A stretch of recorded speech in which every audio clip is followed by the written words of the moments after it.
Tiruvannamalai collector அலுவலக வளாகத்தில் நடைபெற்ற மக்கள் குறைதீர்வு கூட்டத்தில் பொதுமக்களிடமிருந்து 573 மனுக்கள் பெறப்பட்டது.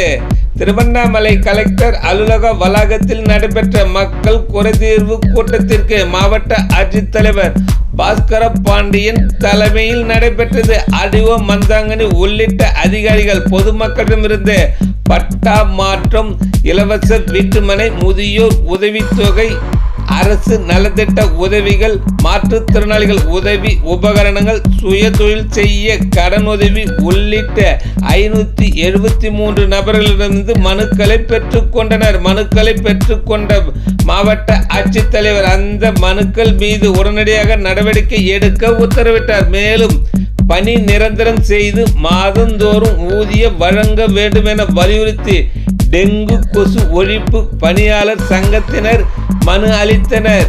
மேலும் இதேபோல் கீழ்பெண்ணாத்தூர் தாலுகா தண்டரை பகுதியில் வசிக்கும் இருளர் குடும்பத்தைச் சேர்ந்தவர்கள் தங்கள் பகுதியில் மயானத்திற்கு செல்லும் பாதையை அமைத்து தர வேண்டும் என மனு அளித்தனர்.